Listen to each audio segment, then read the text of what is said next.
have no weight and tears no bitterness. Where is death's sting? Where grave thy victory? I triumph still if thou abide with me.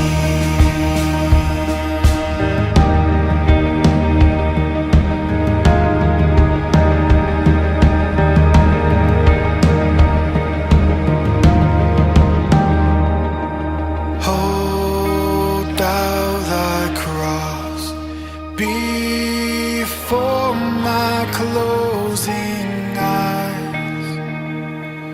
Shine through the gloom and point me to the sky. As morning breaks and earth's faint shadows flee, in a life in death, the Lord abide with me.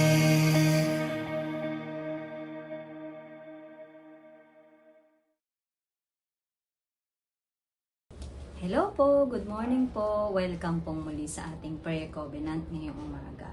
Kami ay patuloy po na nagagalak kasi patuloy niyo pong sinusuportahan itong gawain ito ng ating iglesia. At bago po tayo magpasimula sa ating maikling devotion ngayong umaga, samahan niyo po muna ako sa maikling panalangin. Dakilang Diyos, pinupuri at pinasasalamatan ka po namin ngayong umaga.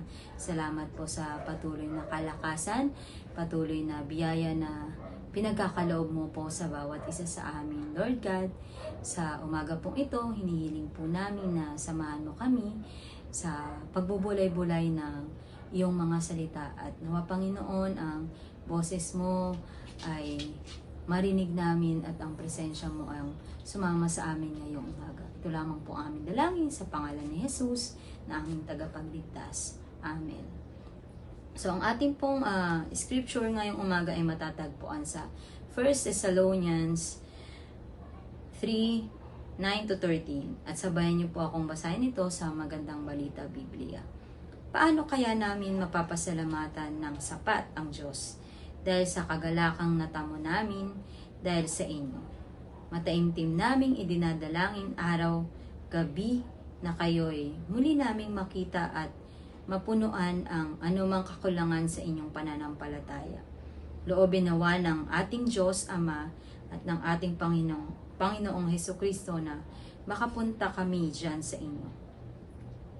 Naway pasaganain at pag-umapawi ng Panginoon ang inyong pag-ibig sa isa't isa at sa lahat ng tao tulad ng pag-ibig namin sa inyo. Palalakasin niya ang inyong loob upang kayo'y manatiling banal at walang kapintasan sa harapan ng ating Diyos at Ama hanggang sa muling pagdating ng ating Panginoong Jesus kasama ang kanyang mga hinirang. At itong verse po or verse 3 po na ito ng Thessalonica, ito ay patungkol po sa patuloy na pananatiling matatag ng pananampalataya ng mga tao roon. At sa talata pong binasa natin, pinapahayag po ni Pablo yung taos-puso niyang pasasalamat sa mga taga Thessalonica. At may panalangin po siya sa mga mananampalataya rito. Ang kanyang mga sinabi po ay nagpapakita ng malalim na pagmamahal sa iglesia at yung kagalakan po niya na makitang matatag yung mga matatag po yung pananampalataya ng mga tao roon. Binigyan diin niya po yung tema na binigyan diin niya po sa kanyang panalangin ang ilang mahalagang tema. Pasasalamat, pag-ibig, ang espiritual na paglago at paghahanda sa pagbabalik ng ating Panginoon. At Sa binasa po natin, may 4 na points lang po akong gustong ibahagi sa inyo sa umagang ito. Una po ay gratitude for the community of faith. Paul's gratitude reminds us to thank God for the relationship that strengthen our faith. Ang kagalakan po mula sa pakikiisa sa kapwa na may pananampalataya ay isang biyaya na hindi natin dapat baliwalain. Who in your life now has been a source of your spiritual encouragement? Sino po sa inyong buhay ngayon yung nagbibigay ng lakas sa inyong mga spiritual na buhay? Maaring pong mga pastors natin, yung mga tao po sa church na nakakasama natin, yung mga leader po natin, or isa sa mga kaibigan natin na lagi nating kasama. Take a moment po to thank God for them and consider how you can express your appreciation to them. Pagpasalamat po natin sa Diyos yung mga taong tumutulong sa atin upang lumakas po ang ating faith sa ating Panginoon. Pagpasalamat po natin ang mga buhay nila dahil hindi nila tayo binibitawan. Second point po is the call to pray for one another. Sa binasa din po natin, Paul prays fervently for those, for the people sa Thessalonian po. Desiring to see them again at yung kagustuhan niya pong mag-grow po sa faith yung mga tao roon. This challenge us to pray for those in our spiritual community, especially po to those who may be struggling or have areas of faith yet to be developed.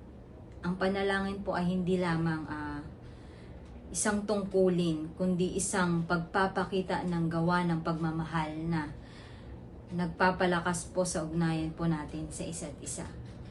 Kaya isang hamon po sa atin na isama po natin sa panalangin ang ating komunidad, ang mga tao sa paligid natin.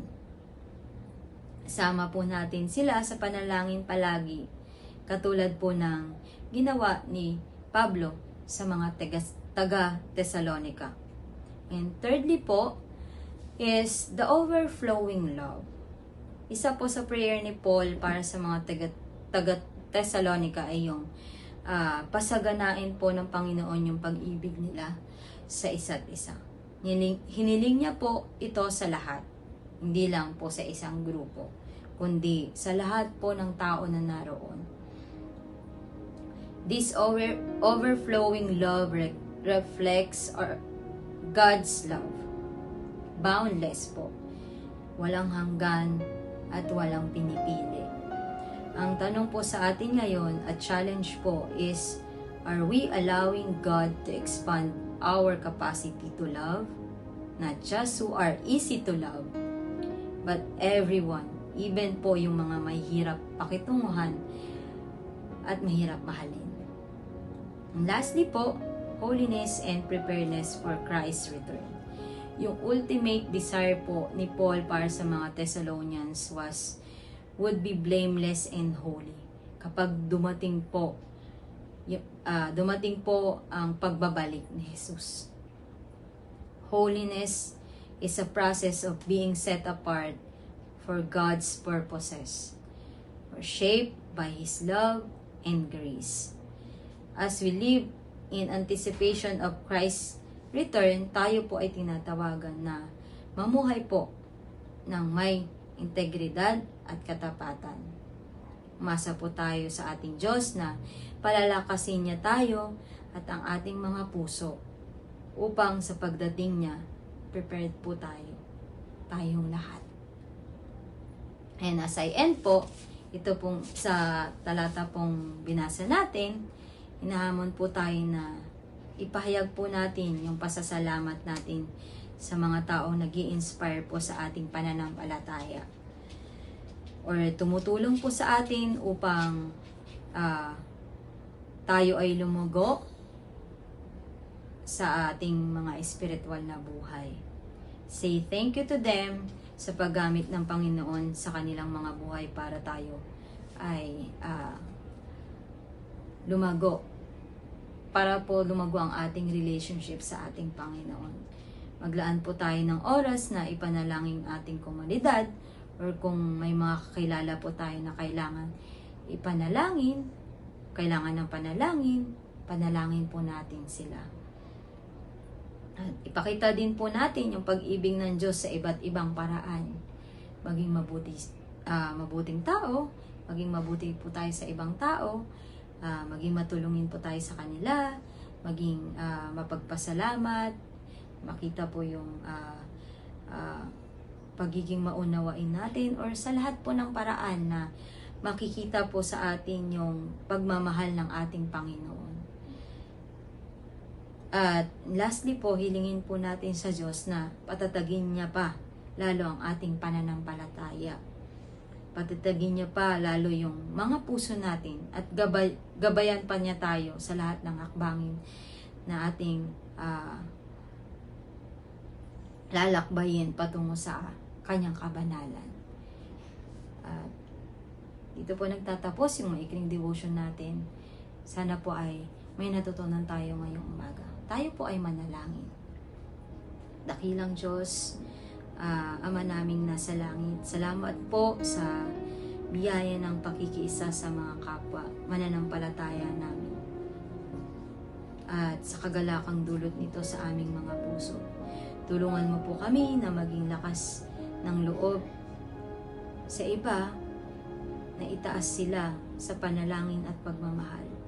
Turuan mo po kami magmahal gaya ng iyong pagmamahal, na ang aming puso'y mag-uumapaw sa habag at biyaya mo. Palakasin mo po kami, Panginoon, at mamuhay ng banal at walang kapintasan sa iyo. Maging handa, Panginoon, na humarap sa iyong presensya sa pagbabalik ni Kristo.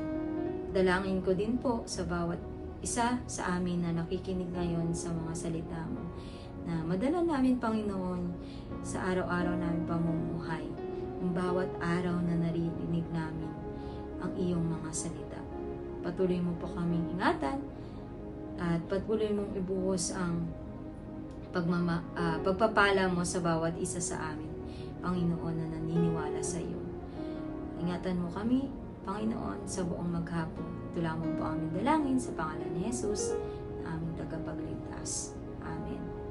Good morning po, at have a good day. God bless everyone.